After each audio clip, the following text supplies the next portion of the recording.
Hi guys, so for social studies this week, I know Max is ready to move forward with community helpers, which I absolutely love. And I think part of why he's getting that is probably a little bit of previous exposure, but also some of the role play and ways that he's able to practice are just kind of helping it to sink in. But I'm going to hold off on adding new ones to that because one thing that he's not moving forward with at all is this map stuff. Like, what is a map and what can we see on a map? And even the bodies of water, the fact that he's still not able to, because that's one of the questions here, is like, which is bigger, the fact that he still can't do that.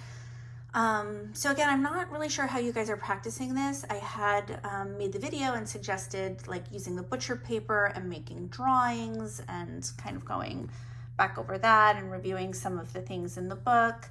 But it doesn't really look like you guys are practicing in that way, and that's totally okay. I don't know how you're practicing, and I want to try and brainstorm like better ways so it just starts to sink in.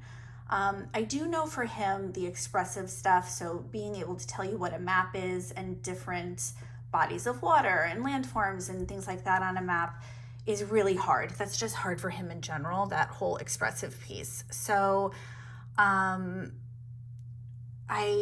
I'm thinking that what we should do is, in terms of what is a map, I do think that this little workbook is great for him to review. So you can go through and review what a map is with the workbook, and then maybe I would have him draw a map. So I would use the butcher paper, which I laid out over there.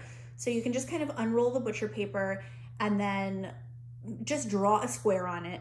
And then on that square, review different things that go on a map. So you might make a lake and you might put some trees and some mountains and some roads.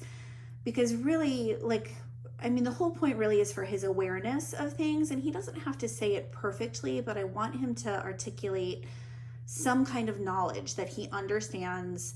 We use a map to get places and to know where things are and some of the things that you can see on a map. And then maybe you could even make a map, like if you just want to make one of our driveway and just have like the house at the top and the bushes, toward the mailbox and the mailbox. And you can say, just like it says there, a map is a piece of paper that tells us how to get places. And you can use your map to go get the mail and just show him some of the things on the map. That there's, the driveway, which is almost like a road, and there's the bush, and it's not like there's mountains or water, but maybe if you draw a couple different kinds of maps on the butcher paper, that might help him with that. And then in terms of bodies of water, in the social studies bin are those cards like creek and lake and pond.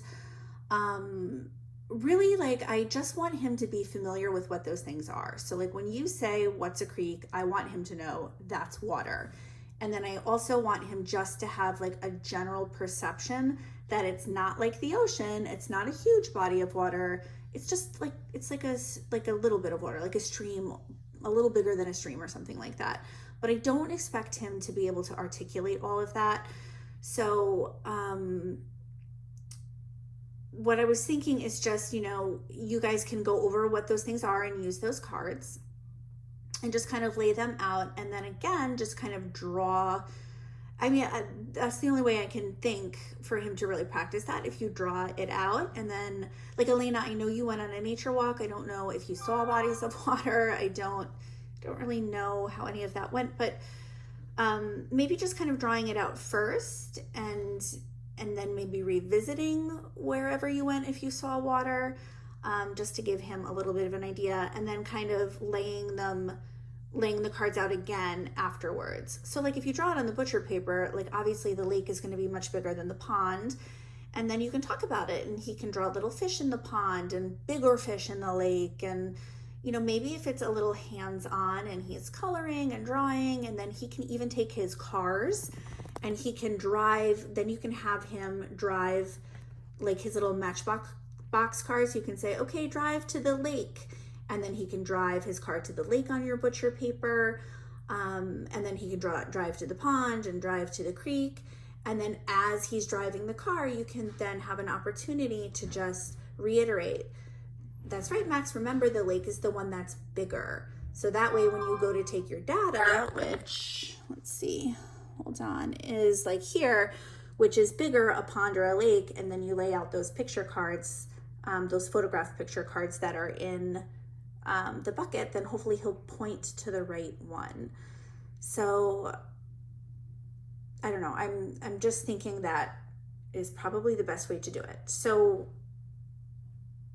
actually, and I can't remember if I talked about something else first, so I'm gonna stop this video there, and then if I need to, I'll make another one. Okay,